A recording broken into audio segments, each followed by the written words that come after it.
Esse podcast trata de temas como suicídio e violência. Se você é sensível a algum desses temas, talvez esse programa não seja indicado para você. O podcast é uma produção independente. Os interlocutores e suas opiniões não representam nenhuma instituição. Vestígios é um podcast sobre perícia criminal.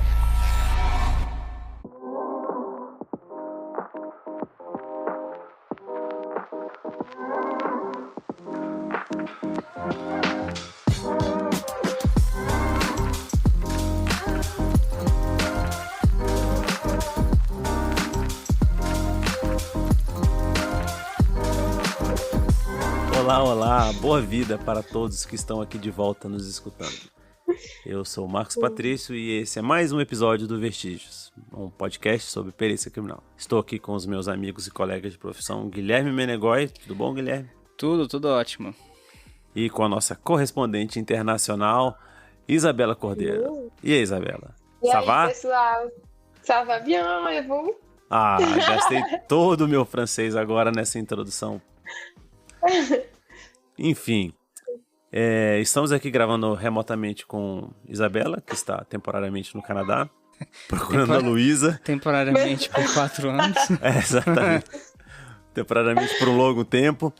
E hoje nós vamos falar um pouco mais sobre entomologia forense, que é o estudo dos insetos, né, aplicado às ciências forenses e como que isso funciona no nosso dia a dia profissional. Dentro das áreas da biologia forense, uma delas é a entomologia, e a entomologia faz uso de insetos, que a gente pode aplicar em casos, geralmente, de morte violenta, né, de homicídio, e em especial para determinar um intervalo pós-morte mínimo, que é tentar descobrir mais ou menos há quanto tempo uma pessoa está morta. Existem outras aplicações, como caracterização de maus tratos a seres humanos incapazes, né, tipo crianças muito novas, pessoas com algum tipo de deficiência muito severa ou pessoas com idade muito, muito avançada, maus tratos animais e entre outras aplicações, determinação de rotas de tráfico de droga. Enfim, a gente pode conversar sobre tudo isso hoje à noite. E é isso. Então, vamos, se alguém tem alguma dúvida, alguém gostaria de abrir o programa com algum questionamento? Eu tenho, minhas dúvidas são bem básicas, então eu vou começar bem do começo. O que é um inseto? O que é um inseto? Uma aranha. Não, é brincadeira. Essa aranha aqui que tava na minha casa. Qual é a espécie Daria dela? pra ser usada em Você quer botar ela na sua coleção? Não, minha dúvida é assim, bem do começo. Por exemplo, qualquer cadáver, qualquer corpo vai ter insetos? Em que momento ele passa a ter insetos que são úteis para entomologia forense? Ou quais condições?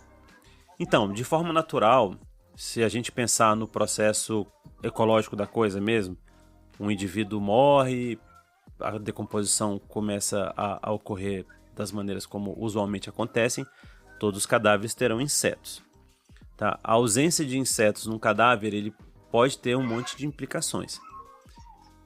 Os insetos, a gente obviamente não estuda todos os insetos, né, na entomologia forense, a gente estuda os insetos necrófagos. Necrófagos é que come coisa morta. Exatamente, são bichos que comem coisas mortas. E esses insetos, eles vão se alimentar do cadáver.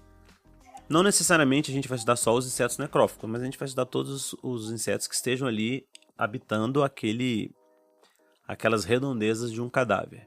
Tá? Então, naturalmente, quando uma pessoa morre, ela vira uma fonte de recursos, seja para um animal carniceiro vertebrado, como um urubu ou um carcará ou qualquer outro tipo de bicho que vai se alimentar de uma carcaça, né, que a gente consegue pensar, como para os insetos também, que vão colocar seus ovos ali ou vão colocar suas larvas, e ali essas larvas e ovos, que são os filhotinhos dos insetos, vão se alimentar até chegar a uma fase que já é suficiente para que eles passem para a fase adulta. Então calma, deixa eu tentar entender a parte, porque realmente em biologia acho que era a matéria que eu era pior na escola, juro pra vocês. Que vergonha. Então, por exemplo, ora. Aonde chegamos? A que ponto chegamos? Então, por exemplo, vou dar uma pessoa morreu e tá lá, tipo, numa florestinha. Uma mosca que tá com fome, voando na região, vai encontrar a pessoa e vai falar: nossa, meus filhos seriam felizes aqui. Sim, E aí bota os ovinhos lá, é isso? exatamente. E aí disso nascem umas larvas Aham, que são as que mosquinhas vão virar filhotinhas moscas. que vão virar Que aí moscas vão no virar futuro. moscas. Uhum. O cadáver é o Canadá e a mosca é você. Nesse caso. Então, Ai, é não basicamente sei quem isso. foi pior. Só que você fez o filho antes, né? Você errou um pouco no processo. Ai, Jesus, o que eu tenho que ouvir nessa vida? E aí, tá. A mosca, nisso que ela põe o ovo, a larva nasce. E a larva também come o cadáver, vira uma mosquinha e vai crescendo, né? Então, Como que isso... pode Como falar. que isso dá informação de quando o cadáver morreu? Então, a larva ela cresce, a larva ela vai aumentando de tamanho, depois, conforme ela vai se alimentando. A larva se alimenta e vai aumentando de tamanho. À medida que ela vai envelhecendo, que o tempo vai se passando, ela vai ficando cada vez maior, até que chega um ponto que ela atingiu como se fosse um ponto onde ela já se alimentou o suficiente. Aí, nesse momento, ela vai embora do cadáver, porque ela vai procurar um lugar Ela vai mais como? seguro. Ela vai Rastejando? se rastejando, né? Então ela vai rastejando pra longe porque ela vai formar um casulo. Lembra as historinhas que a gente lia quando criança? Que a lagarta comia, formava um casulo, depois saía de lá uma linda borboleta?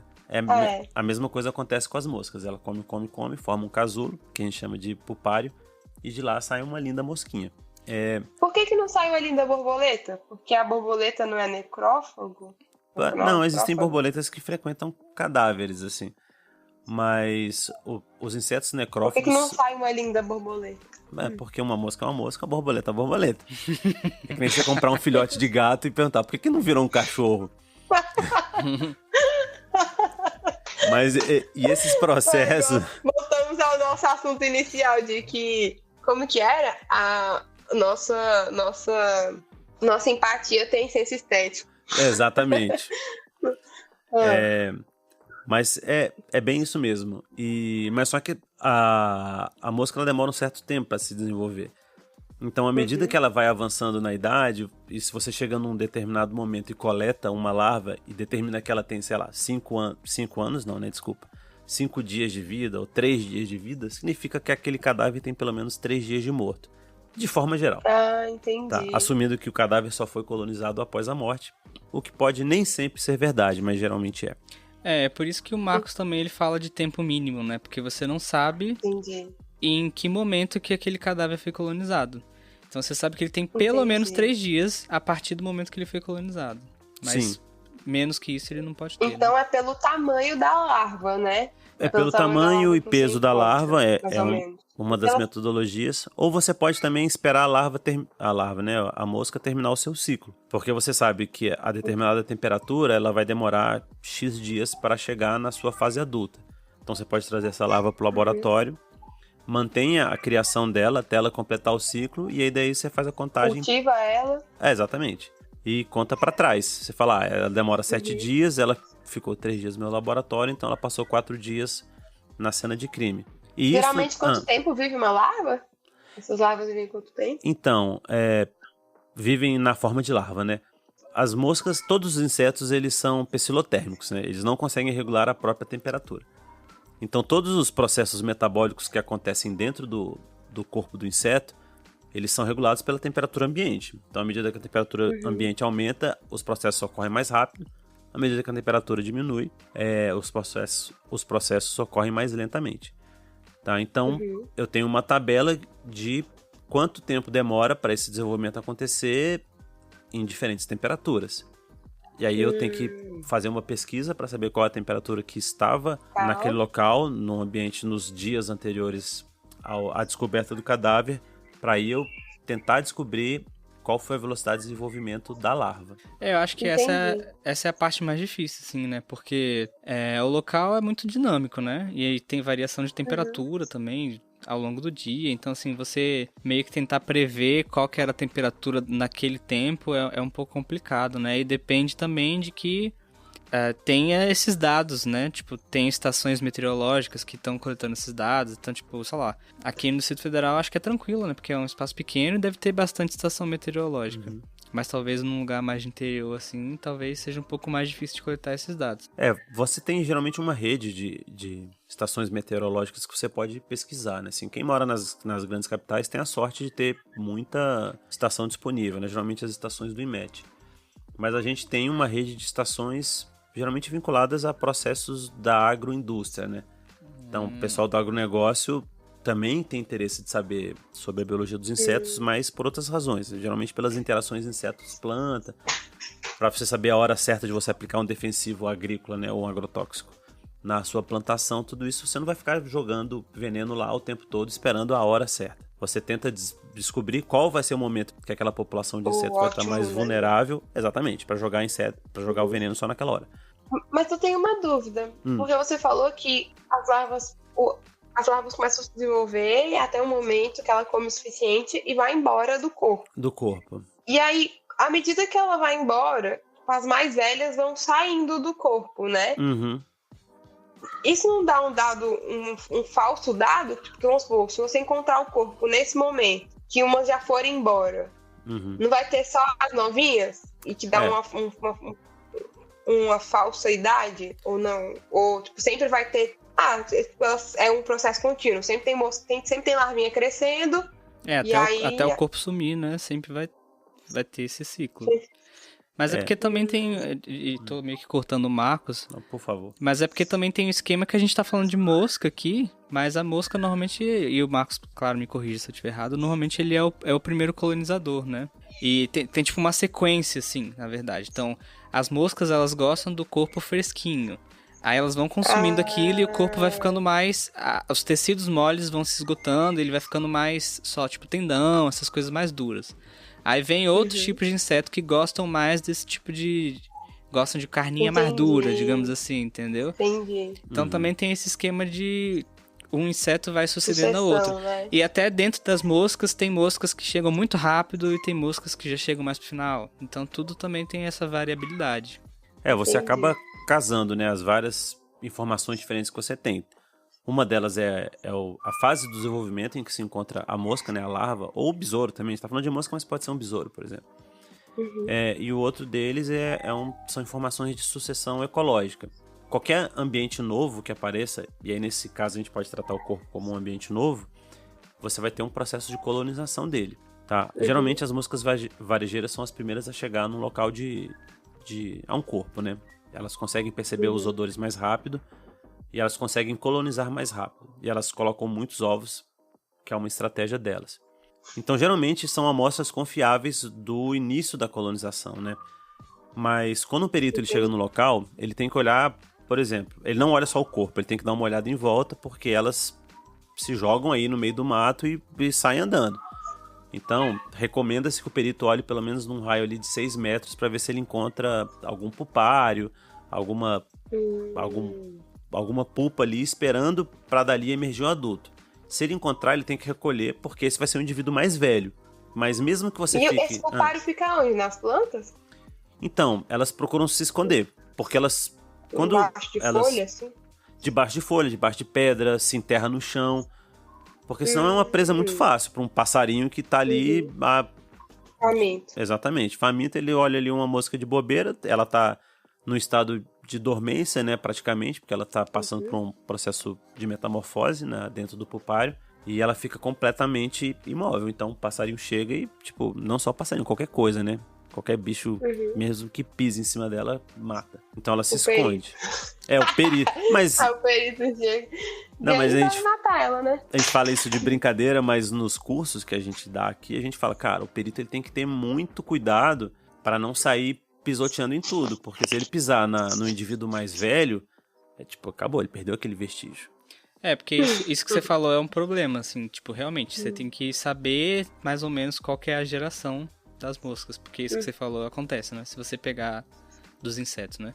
Se você pegar uma segunda geração, que não é a primeira, a sua estimativa de tempo vai estar completamente fora Da realidade. Da realidade, né? Uhum. Porque, tipo assim, é o tempo de desenvolvimento dessa geração mais da anterior que você não tá levando em consideração, né? Que você não viu, né? E isso também considerando que as duas gerações não estão concomitantes, né? Que uma veio exatamente depois da outra. Antes da outra sair, né? Uma pode ter surgido, sei lá, na metade do caminho da outra. Então, tipo assim, elas podem se sobrepor, né? As gerações, elas não são marcadinhas, né? Isso, E tem várias outras coisas também, né? Tipo assim, tem... A gente fala de... O Marcão falou, né? Que tem a questão da fauna necrófaga, mas tem vários insetos que estão associados ali ao cadáver que estão lá por vários outros motivos. Tipo, acho que no primeiro episódio a gente falou da questão dos insetos que vão no cadáver pra fazer filhos, né? Que ficam lá... É tipo o Tinder deles, entendeu? Achamos uma galera aqui, vamos lá. Um Tinder mais orgânico.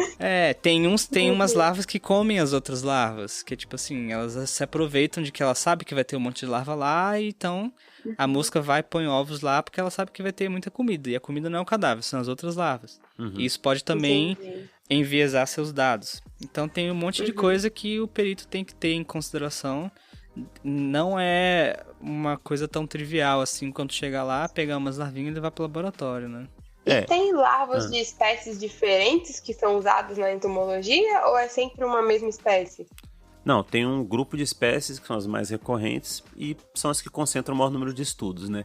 Então, assim, todas as informações que a gente usa são informações que estão publicadas em artigos científicos. Você não...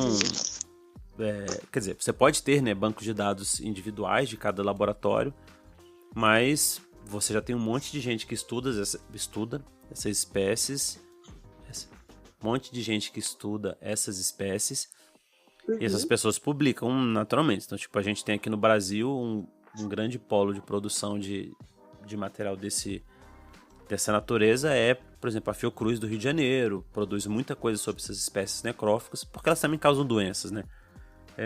Na Unicamp. Por quê? Que doenças que elas causam? Elas podem carregar um monte de patógenos. Muitas delas podem causar amíase, que é quando essa colonização acontece em pessoas vivas. Isso.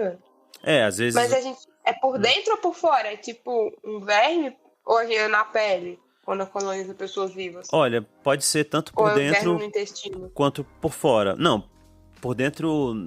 Não chega a ser no intestino, assim. Quer dizer, eu pelo menos nunca vi. Mas se você pega o caso de uma pessoa, sei lá, por exemplo, uma pessoa muito idosa que tem dessas doenças neurodegenerativas.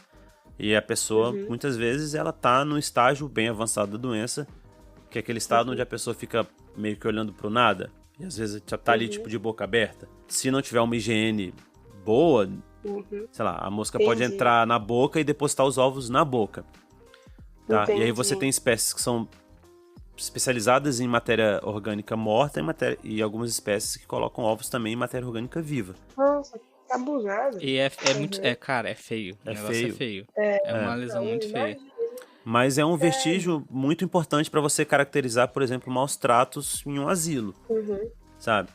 Ou, por exemplo, maus tratos numa creche. Se você chega numa creche e acha que as crianças estão abandonadas, estão sofrendo os maus tratos, e você encontra larvas de moscas varejeiras, ou de qualquer outro tipo de mosca, se desenvolvendo, por exemplo, numa fralda suja, é um sinal de que aquela fralda não é trocada, sei lá, pelo menos a 24 horas, a depender do estágio de desenvolvimento da mosca.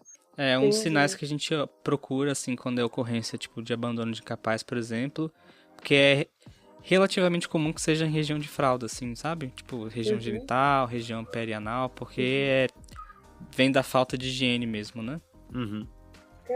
Que tristeza. Não são coisas boas de se ver. Mas outra coisa que o pessoal usa, e aqui a gente até auxiliou um laudo uma vez da seção de meio ambiente, que é maus tratos animais.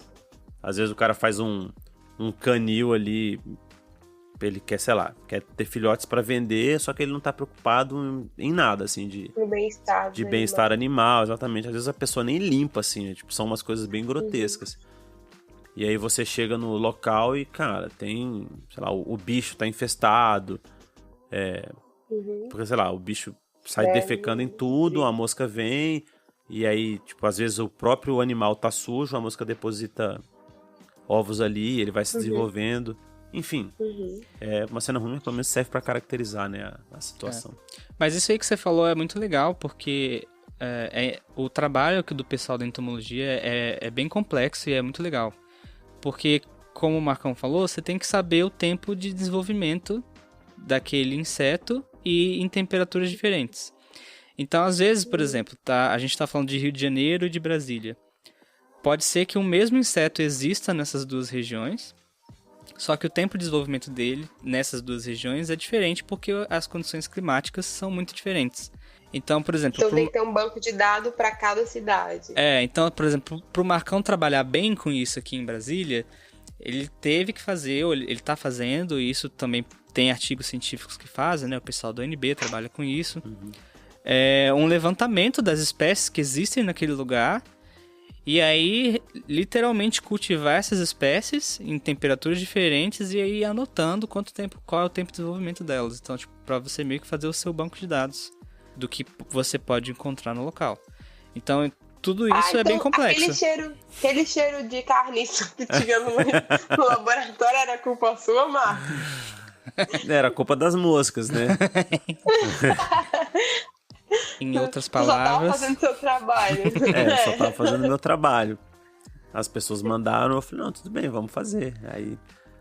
Mas como diz E como que é fazer o banco de dados? Então, você vai coletar populações, né, nativas, que a gente chama de selvagens, né, dessas espécies. Selvagem. Selvageria. Selvagem. E você vai trazer pro seu laboratório, onde você vai estabelecer uma colônia. Mas só uma dúvida, quando fala espécie selvagem, tem espécie que não é selvagem? Não, a gente chama... Chama mosca doméstica? Não. É mosca doméstica... Pet? É o pet. Uai, o Marcão tem vários.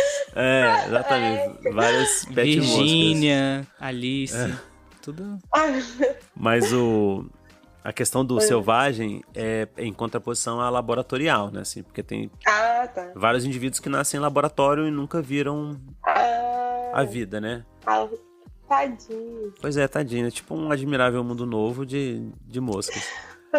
Porque a vida de quem trabalha com isso é criar moscas, né? Você tem que criar para comparar o tempo delas. Exatamente. De desenvolvimento. E o que você faz é isso, pega essas populações e cria em diferentes temperaturas, né? Tipo assim, eu sou perito do local. Aí eu vi um cadáver com larvas. Eu vou coletar essas larvas e eu vou mandar pro Marcão.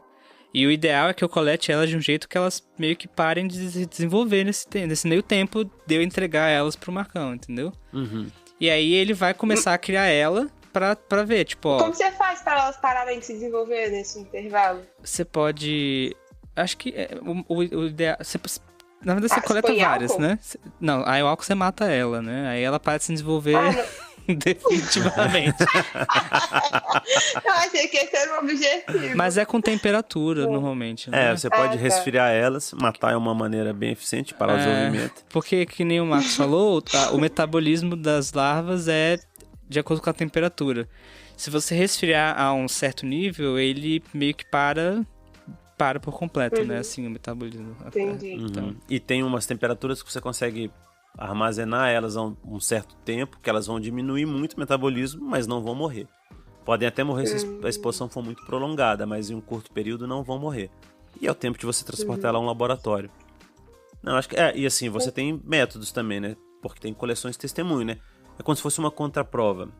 Então você pode pegar uma um espécime que você vai matar no local para você saber como ele estava na hora que você chegou. Então se você tiver uma... É meio cruel isso, mas é assim que a gente faz até hoje. Se você matar ela em água fervente, ela estica toda. Ela fica com o maior comprimento que ela pode ter. Então a gente tem padronizado, que nem tem quando a gente leva as crianças para o médico medir, que ele bota lá na curva para ver se está desenvolvendo de acordo com a curva. Tem uma curva dessas para mosca também. Então você sabe que determinado peso... Para a larva da mosca. Né? Para a larva da mosca, exatamente. Determinado peso, determinado comprimento, naquela temperatura, provavelmente ela vai ter, sei lá, entre 100 e 110 horas de vida. A lógica funciona mais ou menos assim. Entendi. A gente falou do álcool, mas o álcool não costuma ser muito bom, né? Porque ele resseca a larva. Ele resseca, ele encolhe. Ela dá uma murchadinha e meio que sua estimativa também você pode subestimar o seu intervalo. Você pode achar que é uma larva com um tempo menor do que ela realmente tem, né? Porque ela tá minhonzinha. Interessante. Não, e subestimar é sempre melhor do que superestimar, né? Porque é melhor você falar que ele está morto há 3 dias, tipo, há pelo menos 3 dias, sendo que ele está morto há 5, do que você chutar um 7. Ah, não, esse cara tá morto há 7 dias. E aí 7 dias tá ele tomando ele café. Postando no Instagram. Postando no Instagram. Aí como é que fica a moral do perito, aí, né? Fica muito feio. Ai, tá igual uma vez, nada a ver com essa história. Mas uma vez eu e meu irmão, a gente viajou. A gente foi passar, uns dias nos Estados Unidos. Rica. Aí... Eu pensei que era em catalão, né? Nisso... Não, e aí nisso... Tinha as temperaturas, a gente tinha uma troca de voo, e aí tinha as temperaturas da cidade que a gente estava em Fahrenheit. E a gente não sabia conversar, não sabia quanto era. E aí meu irmão, os dois nerds querendo se divertir enquanto esperavam o voo, falaram, então tá, vamos tentar descobrir, porque eu lembrava por alto como que era o equivalente do 0 graus Celsius e 100 graus Celsius, e a gente ia tentar entender quanto era a temperatura. Aí meu irmão fizemos os cálculos, no final eu cheguei à conclusão que estava fazendo 80 graus Celsius. E ainda fica decepcionada depois, né? Falou, não, errei, poxa. Tá igual uma pessoa morta há 7 dias postando no Instagram. Postando no Instagram. 82 mais ou menos 1, né?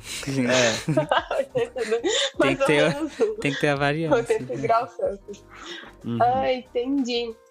Entendi, assim. Mas eu tenho outra dúvida. Uma pessoa enterrada, ela vai ter larvas que não são de mosca? Então, aí que eu acho que a coisa fica interessante, assim, porque você estuda o processo e tem uma área da ecologia que chama Ecologia da Decomposição, que é o estudo, obviamente, né, da decomposição das coisas. Da decomposição. Exatamente. Mas quem... exatamente. Sherlock, né? Temos um Sherlock Holmes aqui. Temos um Sherlock Holmes. Mas todas as situações que desviam do normal, elas te indicam alguma coisa. Então, por exemplo, você chega num local, que nem você falou, todo cadáver tem larva? Nem todo cadáver tem larva, mas quando ele não tem, ele me indica alguma coisa que aconteceu fora do padrão. Então a gente estudou um caso, eu e o Menegó, no curso que a gente fez, você lembra, que o cara ele matou a vítima e deixou dentro da geladeira. Aí a mosca não consegue acessar porque tá dentro da geladeira. E ainda bem, né, que as moscas não conseguem entrar dentro de geladeiras. Mas às vezes a pessoa também mata e enrola o cadáver num, sei lá, um monte de plástico preto pra tentar esconder. Ele vai transportar esse cadáver pela cidade, ele não quer sair com a pessoa pendurada no ombro, ele enrola num pedaço de plástico e bota no porta-mala.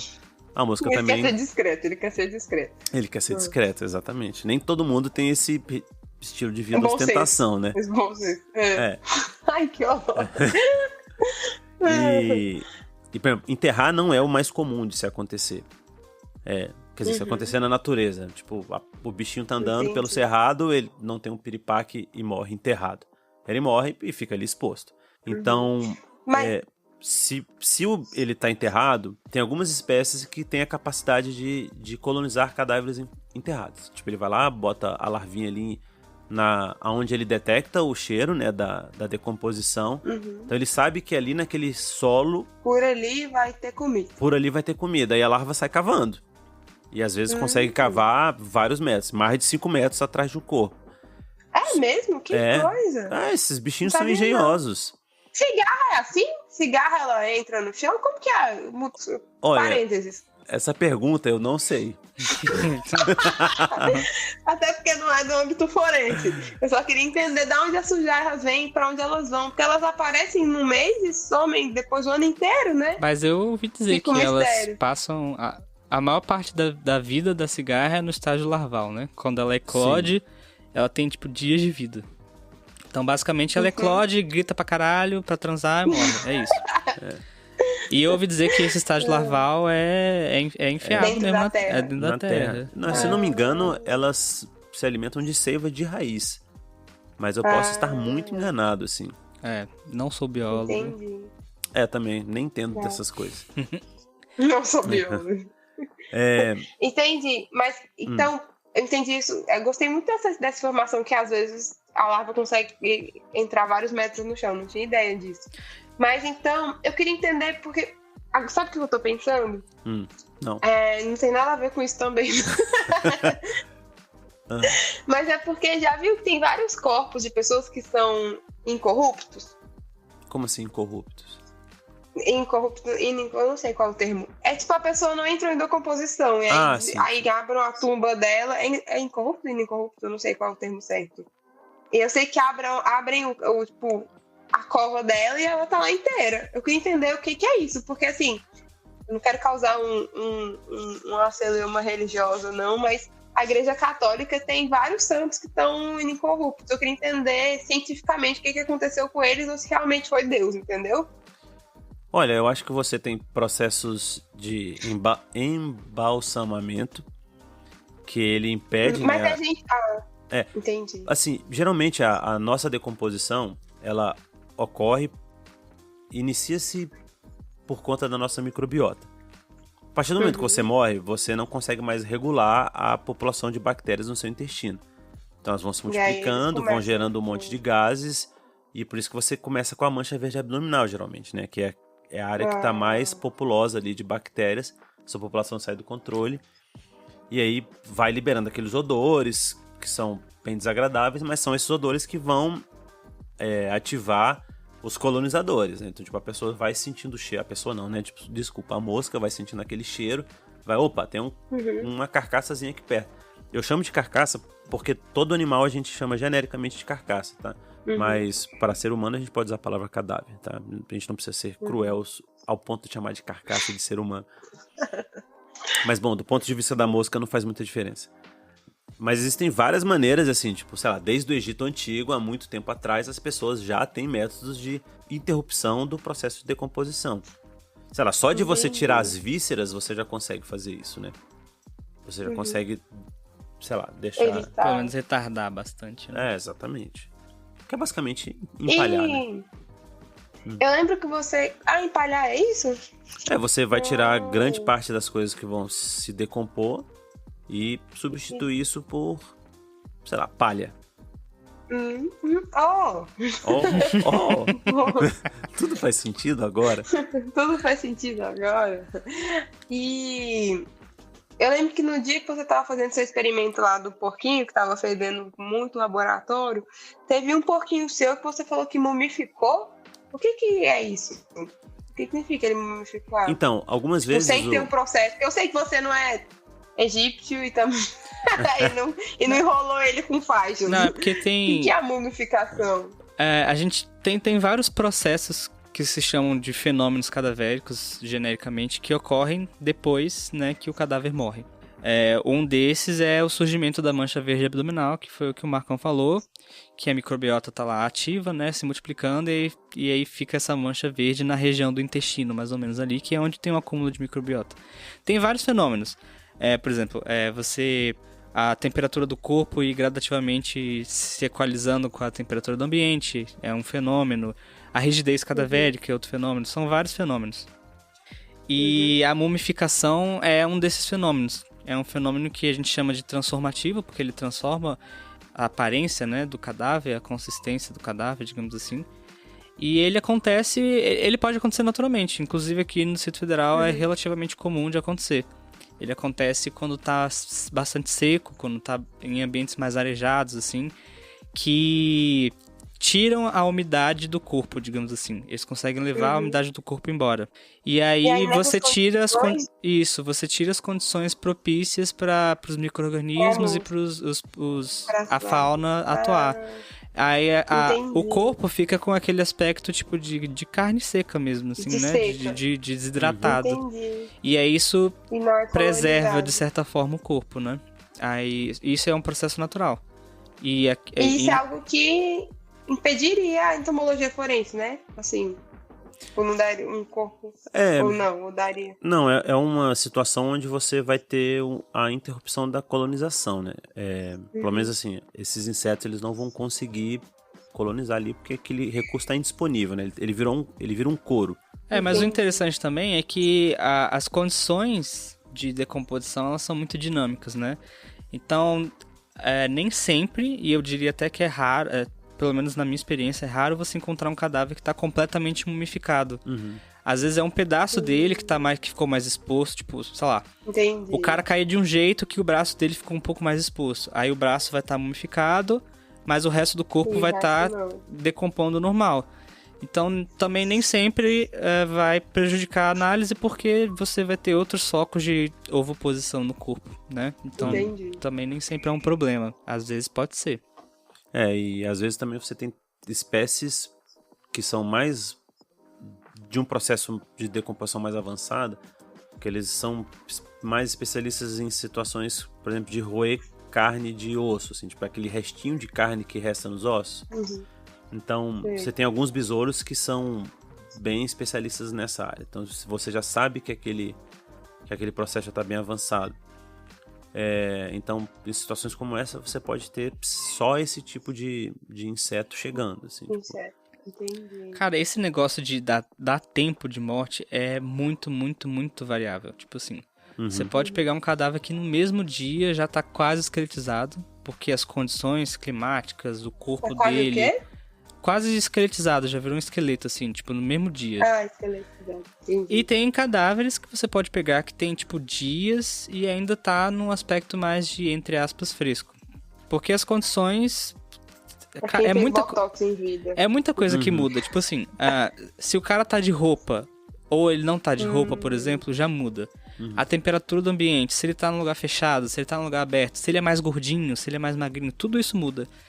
E é por isso que a entomologia forense também é muito interessante, porque de certa forma você pega um atributo quantitativo, numérico, e consegue atribuir isso ao não são mais parâmetros qualitativos, né? Tipo, que você consegue, tipo, Não é mais a aparência do cadáver. Isso, exatamente. Né? Assim. Porque tem até algumas coisas que as pessoas tentaram dar uma estimativa por números, tipo esse negócio da temperatura. Tem uma curva de perda de temperatura que as pessoas tentam estimar. Mas até isso varia muito também. Se o dia tá muito quente, o cadáver ele não vai resfriar. Ele vai, às vezes, até esquentar. É possível que o cadáver esquente depois da morte. Porque ele vai, na verdade, equalizar a temperatura com a temperatura do ambiente, né? Se estiver muito quente fora, ele vai ficar mais quente também. No Tocantins. Agora, de certa forma... Apesar da entomologia ter algumas variáveis também que estão envolvidas... Beijo, Flávia. Eu acho que é eu acho que é um vestígio talvez um pouco menos contestável, né? Assim, é uma evidência talvez um pouco mais concreta. Eu acho que a variação envolvida, né? A variação que é intrínseca à entomologia, ela é uma variação que ela não é tão grande assim, pelo menos nos estágios iniciais. Estágios iniciais, eu tô falando pulando ali as primeiras 48 horas, que é até quando a medicina legal ainda consegue nos fornecer umas estimativas razoavelmente boas. Né? Porque assim, genericamente falando, quando dá umas 36 horas, o cadáver já tá entrando na fase de putrefação. E nessa fase, o aspecto dele muda muito. Ele começa a inchar, ele começa a mudar de cor, então você começa a perder vários elementos que te daria algum tipo de resposta, né? Nem a cor da pele você consegue dizer mais. Dizer exatamente ao certo. Porque ele fica com um aspecto enegrecido, então... Né? Não dá pra falar qual que era a cor da cutis da pessoa quando ele já tá nessa fase. Pode falar. E assim, sei lá, em Brasília, quanto tempo um cadáver leva pra ficar esqueletizado? Então, aí não dá pra dizer, porque... Não dá pra dizer. Varia muito, muito, muito mesmo, assim. Mas assim, qual é o mais rápido que já se ouviu falar, você sabe? Não sei te dizer. Tem uma competição anual que a gente faz de... Brincadeira, a gente não faz esse tipo de competição. Mas, o que eu sei falar são sobre os experimentos que eu tenho, que a gente usa carcaças de porquinhos, né? De até 5, 6 quilos. E para esses cadáveres, para essas carcaças, geralmente na época que tá razoavelmente quente, tirando julho, a esqueletização chega a acontecer em 2 semanas. Tá? É rápido. É bem rápido. Não, eu achei que era coisa assim, sei lá, de 3 meses. Não. Não fazia ideia. Cara, você pode ter situações que vai demorar isso tudo, mas geralmente Entendi. não. Na literatura, pelo menos que eu fiz uma pesquisa de medicina legal para humanos mesmo, eles estimam uns 3 anos para a esqueletização completa, né? Mas aí é tipo tendão, que são coisas mais difíceis de decompor, também estão contando nisso, né? 3 anos para completamente esqueletizar, né? E agora eu não sei, na verdade eu posso estar falando besteira, eu não sei se é 3 anos para esqueletizar completamente ou é 3 anos pra até o esqueleto ser decomposto. Eu não tenho certeza. Não, acho que é 3 anos o esqueleto ainda tá lá. Porque não é bastante tempo. Eu também acho que o esqueleto é apatita, né? Mas acontece também. Mas vai ter um momento que até o esqueleto também vai se decompor, né? Sim. Ué, mas até pouco tempo atrás, eu me lembro que foi, sei lá, por volta de 2012, 2013, aqui nos laboratórios aqui o pessoal tava analisando as ossadas da guerrilha do Araguaia. Você vê. E olha que a guerrilha do Araguaia era um local que era quente e úmido, né? Que propicia a decomposição mais rápida. E ainda havia ossos, assim. Entendi. Eles estavam bem caídos. Exatamente, caidinhos. Não, então deve ser isso mesmo. Deve ser 3 anos, assim, genericamente falando, pra ter ossada exposta completamente. Só o osso mesmo. Eu acho que é uma boa pedida. E assim, nesses locais mais frios, aí, pô, é muito mais tempo, assim. Ué, não teve outro dia desse pessoal que descobriu um mamute conservado no gelo há, sei lá, milhares de anos? E conservado, tipo, tecidos moles, né? Tecidos moles, exatamente. A gente não tá falando de ossada. Então, exatamente, congelamento... Eu já vi até um boato que fizeram um churrasco com a carne do mamute no Congresso de Paleontologia nos anos 40. Aí. Mas eu acho que isso é lenda urbana, Uma coisa, né? Fóssil, você sabe... Claro que você sabe muito melhor que a gente, mas o fóssil é mineral, né? Não tem mais o osso ali, caso as pessoas fiquem achando que o osso dura tanto tempo assim. Não dura. É porque no processo de formação do fóssil, os minerais do osso, né, são substituídos pelos minerais da rocha que soterrou ali, né? Aí, quando você vai no museu e vê tipo, aquele esqueleto bonito do mamute, é pedra aquilo, não é mais osso, né? Sim. Já foi substituído. Mas olha, tem só uma ressalva, na verdade é bem uma ressalva, mas por exemplo, em micropaleontologia, que é uma área que eu estudei um pouco no doutorado, a conchinha, por exemplo, tem um organismo que é um protozoário, na verdade, é do reino protista, que chama foraminífero. E aí ele é uma melequinha que constrói tipo uma conchinha de... Ele é uma melequinha. Tudo que é vivo é uma melequinha. Que é uma melequinha que constrói uma conchinha de carbonato de cálcio. Isso, eles vivem na água do mar. E isso, quando ele morre, a melequinha vai sendo consumido por outros organismos e a carapaça dele de carbonato de cálcio vai acumulando no fundo do mar.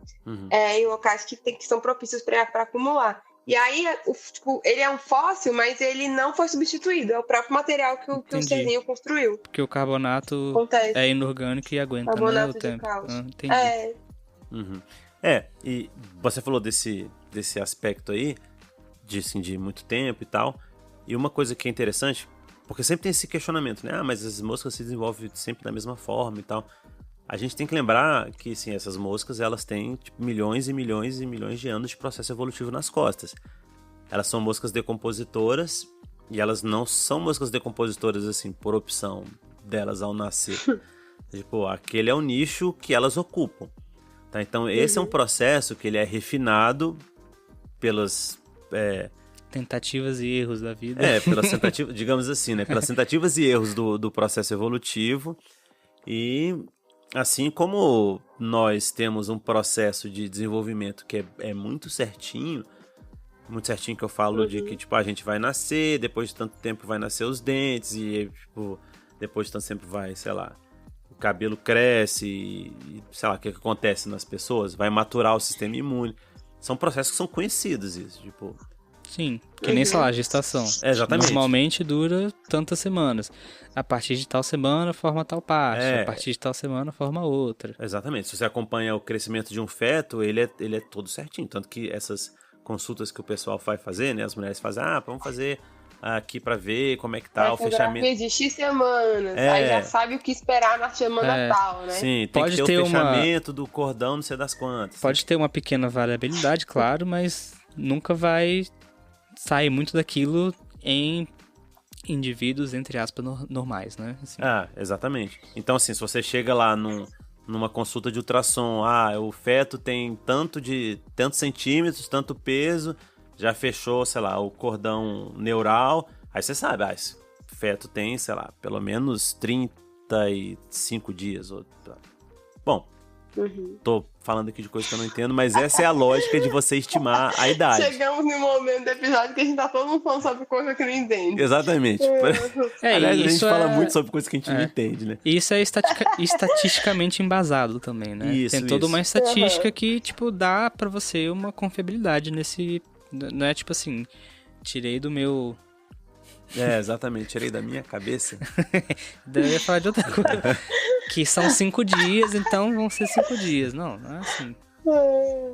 Vozes da fonte, vozes da minha cabeça. Vozes da minha... Exatamente. E é interessante também a gente lembrar que os insetos, né? Tipo, as populações de insetos são também populações de diferentes características, né? Assim como nós temos as nossas características, os insetos também têm as deles. É lógico que vai ter alguém que desenvolve mais rápido, alguém que desenvolve mais devagar, mas só que você tira ali digamos que a gente tira uma média disso, né? É mais ou menos assim que funciona. E só um detalhe, você perguntou bem no começo, que a mosquinha, depois que ela nasce, depois que ela sai do pupário, ela continua crescendo. Mas não, toda mosca que sai do pupário, ela sai naquele tamanho e ela não muda nunca mais.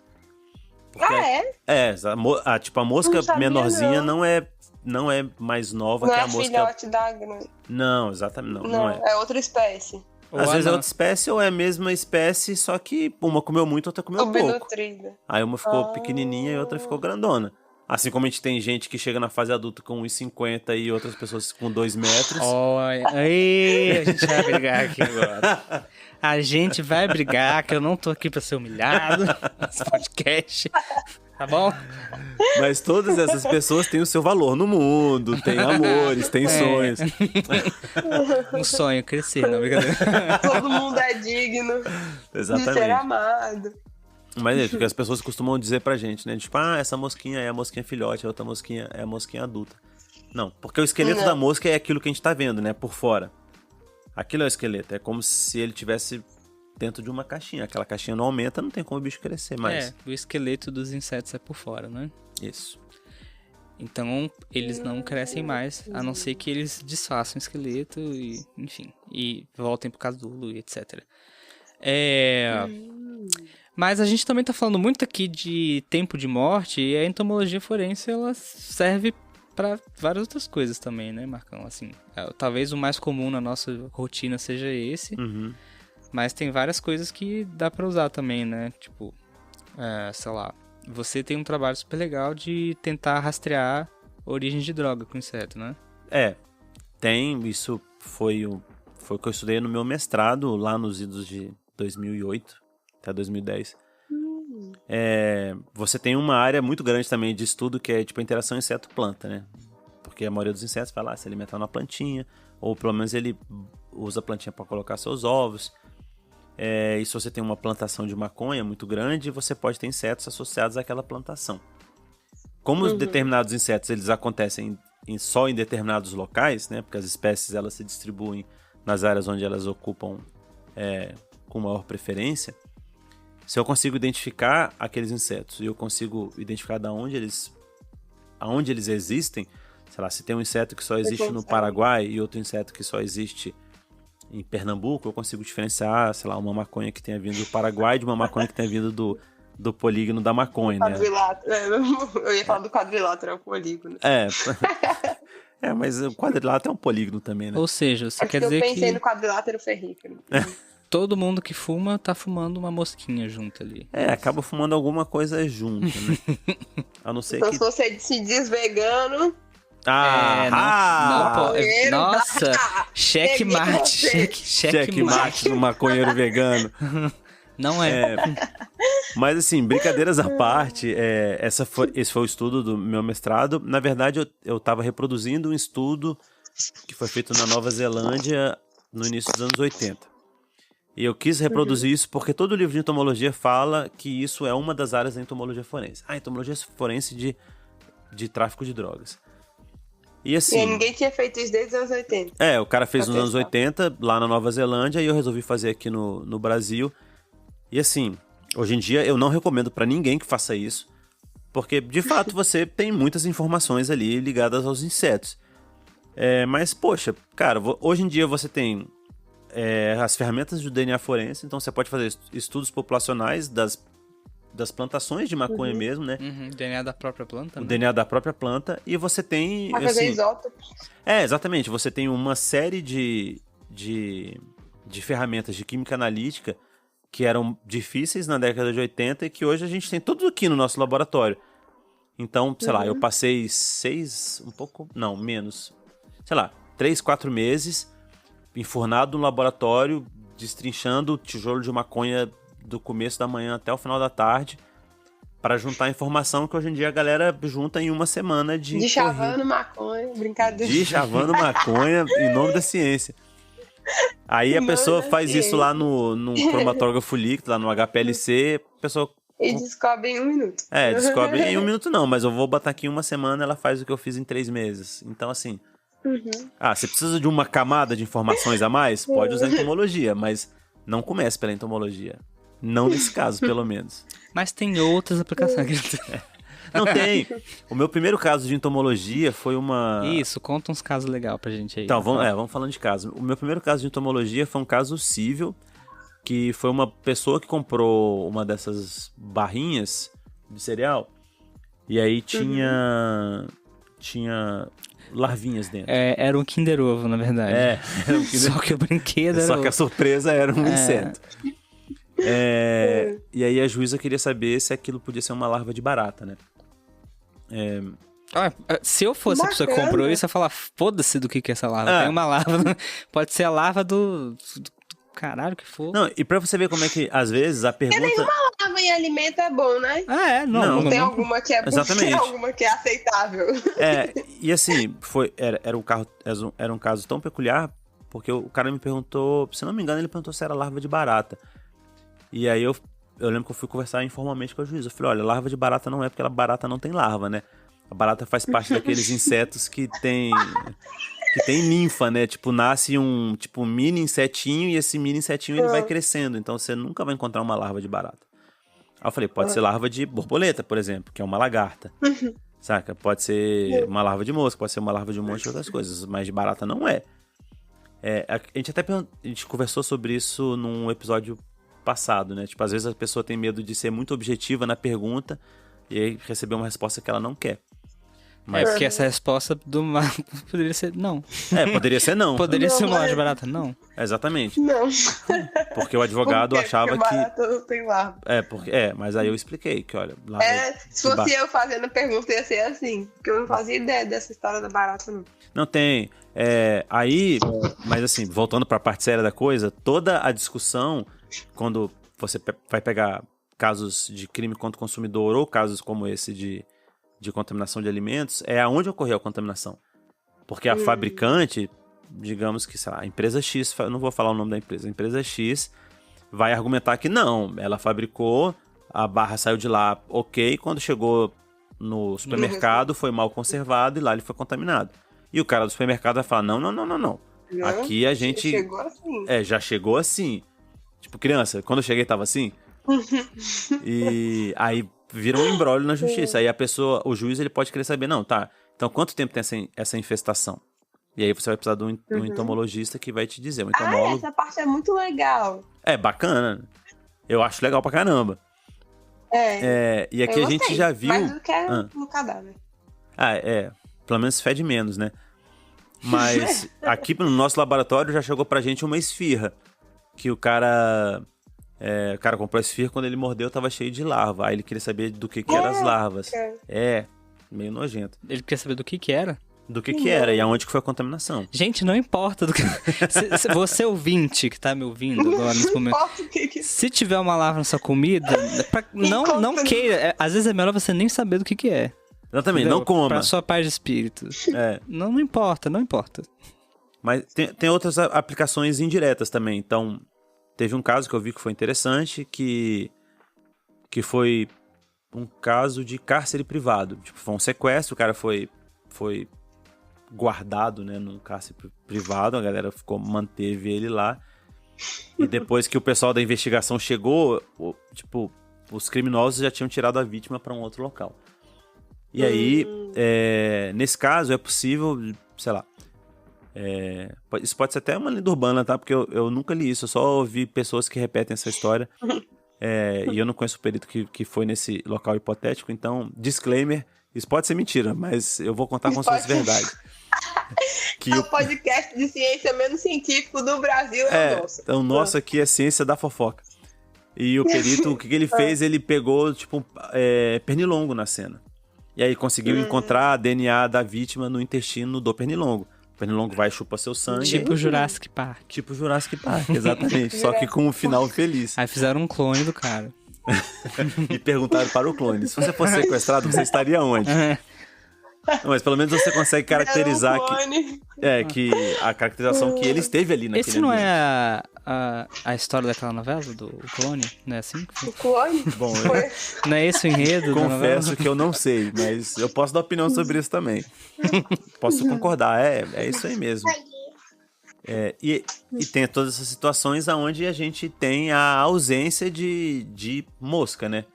Então você chega num lugar, tem um cadáver, sei lá, bem avançado e não tem mosca nenhuma. Aí você pensa, uai, cara, por que não tem mosca? Aí você pode... Será que esse cara, tipo, se matou com um chumbinho? E é um indicativo que sim, você aciona a toxicologia e pode ver isso.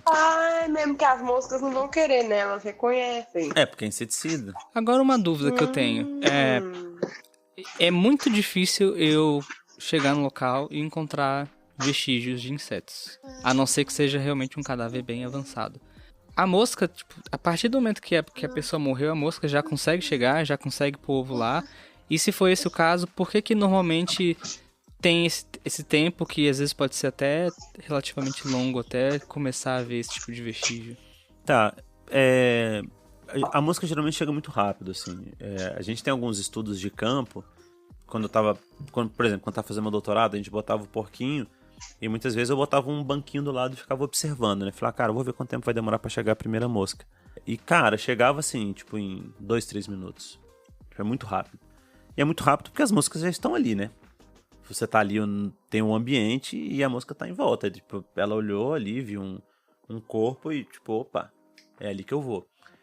Inclusive, a gente tem algumas cenas bem tristes que sei lá, a gente ainda vê até hoje na televisão. São aqueles casos de subnutrição infantil, que você tem, tipo, geralmente tem naquelas campanhas, ajude uma criança, não sei aonde e tal. Aí você tem, tipo, aquela criança completamente desnutrida, você vê que ela tá sem força nenhuma, e ela tá, cara, com moscas andando na face e tal, porque as moscas, elas estão ali, e aquilo ali, pra elas, é um potencial recurso. Então, assim como você tem, tipo, um urubu que tá de olho esperando, você tem uma mosca que tá ali de olho esperando, assim, tipo... Mas a mosca, ela sabe que a criança tá perto de morrer? Não, mas ela, se você deixar, ela coloniza até o bicho vivo, né? Ah, sim, entendi. É mais então ela tá lá, de um indivíduo que não oferece tanta resistência. Exatamente. Entendi. Eu já fui numa cena de crime uma vez, num local de crime, que tinha um cachorro que ele tava vivo, mas ele já tava... Tipo, as moscas já estavam por cima dele. Eu não vi nenhum ovo na hora que eu cheguei, mas assim, tipo, com certeza não, mas é bem provável que já houvesse alguma massa de ovos. Porque ele, tanto que no final da perícia ele já tinha falecido, né? E, cara, as moscas já estavam colonizando fervorosamente, assim, então... sei lá... Falta de respeito. Falta de respeito, eu também acho. Mas acontece, é o mundo cão. Então talvez seja mais pela questão de ser mais um ambiente urbano, mesmo que ainda talvez não tenha mosca tão disponível, assim. Exatamente isso, e a outra razão que adiciona-se a essa é que a gente não sabe procurar muitas vezes, sabe? Tipo, se você chega num local de crime, dificilmente o perito ele vai dar uma olhada, dificilmente não, né? O perito ele sempre vai dar uma olhada em todos os locais. Mas é muito comum que alguns locais passem batidos, assim, tipo, atrás das orelhas. Muitas vezes você vai ter postura de ovos nos cabelos, em alguns orifícios naturais. A mosca, ela procura esconder os seus ovos, tá? Tipo, ela procura botar ovos próximos a orifícios naturais e bem guardadinhos. Porque senão vem um bicho e come. Entendi. Mas tipo, por exemplo, ela consegue, sei lá, colocar, tipo, dentro do nariz? Consegue. Ou ficar mais na beiradinha, assim, da Não, narina? Geralmente pode ser na beiradinha, assim. Você vai ver, tipo, uma massa de ovos, tipo, na beiradinha do nariz, nos cantos da boca. Entendi. Se tiver barba também. Não é, tipo, tão dentro também, assim? Não é tão dentro. Tá. Mas as larvas, assim que elas nascem, elas podem se encaminhar pro interior do corpo. Porque lá elas vão se esconder. Aí fica aquela suruba de larvas lá. Exatamente. Fica Aquela cena maravilhosa. Mas eu acho que é isso, né? Tipo... Acho que deu um apanhado geral, né, do tema. Já conversamos de bastante coisa interessante. Já foi divertido o suficiente. Já foi divertido o suficiente. Pra deixar o ouvinte com um gostinho de quero mais moscas. De quero mais, E assim, a gente falou muito da área da polícia, mas essa é uma área também bem prolífica em pesquisas, assim. Tipo, a gente tem vários grupos no Brasil, pelo menos a gente tem vários grupos no Brasil e no mundo, né? Que pesquisam ecologia e desenvolvimento e taxonomia de insetos necrófagos. E esses estudos são muito necessários pra gente, porque a gente na polícia não tem tempo de pesquisar tudo, né? Sim, eles dão um apoio tremendo, né?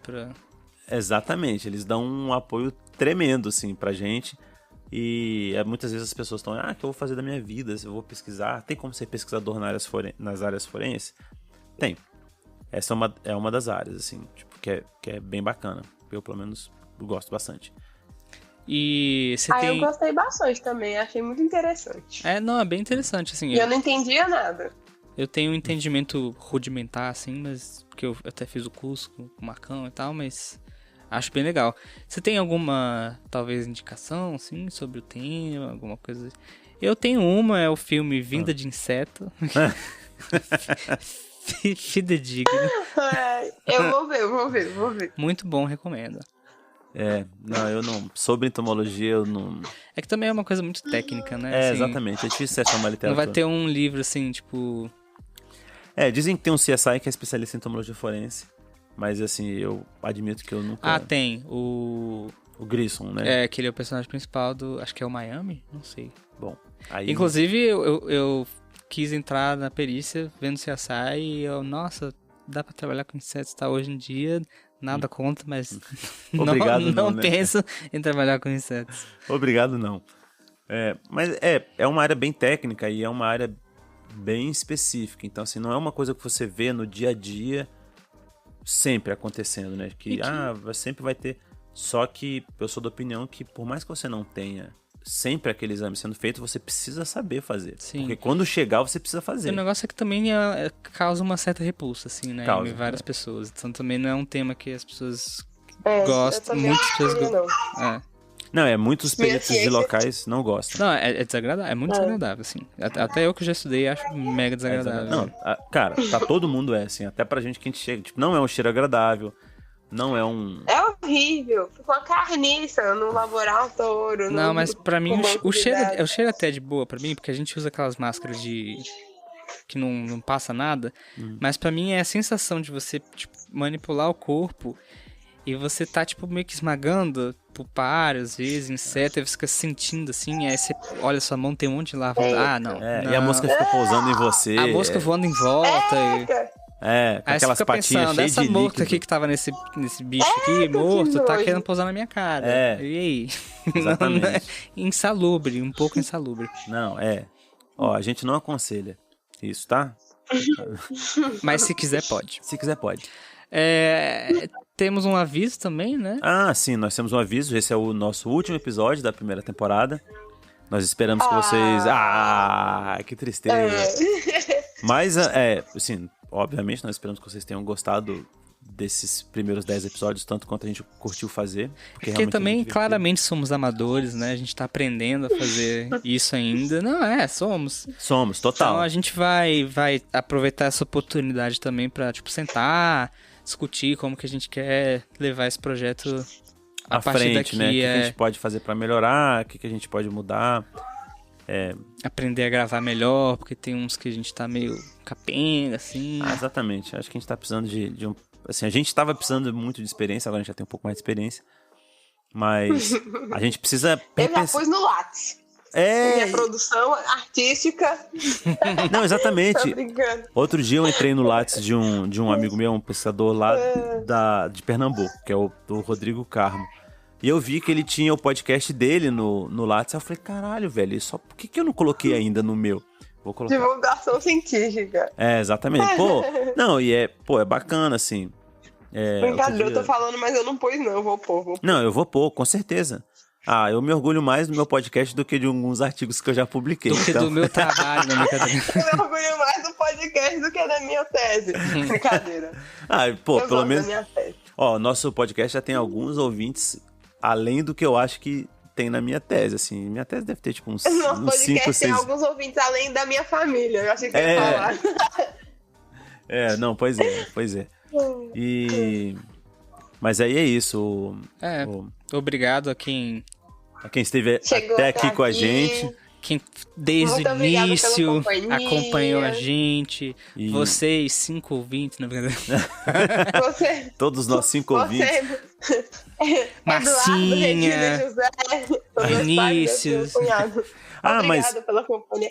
Pior que eu acho que minha mãe não escutou meu podcast. Mãe, se você estiver ouvindo agora, ó, fica a minha nota de repúdio. Então meu beijo pra ela foi em vão. Sim. Foi, acho que foi. Não foi então, porque um dia ela vai escutar. Querido ouvinte, um dia ela vai ouvir. E ó, já que você falou de recomendação, eu tenho uma recomendação que veio de uma ouvinte, que eu não sabia. A Juliana, que é a colega de trabalho da minha esposa, escuta o nosso podcast e comentou comigo. Aê! Salva de palmas para nossa ouvinte. Juliana. Um abraço pra Juliana. Gente, ouvintes que quiserem chamar a gente pra tomar uma num bar, pode chamar que a gente vai, viu? A gente vai. A gente até racha a conta. Mas ela falou que tem um seriado no Netflix onde a Bruna Marquezine é uma perita criminal. Vocês sabiam disso? Sério? Sério. Eu fiquei sabendo. Aí. Mas não assisti. Será que é fidedigno? Próximo episódio, a gente comentando Exatamente. a Bruna Marquezine. Eu queria ser a Bruna Marquezine. Eu queria ser a Bruna Marquezine. Eu não queria ser perita, eu queria ser a Bruna Marquezine. Eu queria ser a Bruna Marquezine. Eu não queria que ela fosse um perito, eu queria que eu fosse ela. Exatamente. Será que a gente pode trocar? Né? Tipo, a gente ser a atriz e sei lá. Agora é minha vez, já que ela... Exatamente. Já que ela usurpou a minha função. Agora eu vou usurpar a vida dela. Vou mandar meu lápis pra Netflix. Que horror, isso que eu falei agora. O quê? Que eu vou usurpar a vida dela. Pareceu um pouco uma ameaça, talvez. Beijos, Bruna Marquezine. Nada contra. Beijo. Te acho ótima. Nós sabemos... Se você estiver ouvindo, pode me chamar pra tomar uma, que a gente toma uns drinks. Sabendo do gabarito profissional da Bruna Marquezine, certamente ela fez uma pesquisa, escutou o nosso podcast antes de interpretar um perito criminal. Então, certamente, ela é ouvinte nossa e a gente vai mandar aqui um beijo pra ela. Mas qual que é o nome da série, você sabe? Cara, ela me falou o nome da série. Meu nome da série. Desculpa, Bruna. Da série. Mas a gente volta, a gente vai pôr nos comentários do post do Instagram. Vamos sim. Mas é isso, gente. Então, pra próxima temporada, vem novidade por aí. Até a próxima temporada. Não nos abandonem. Nós não abandonamos vocês. Beijo. Tchau. Tchau. Beijo.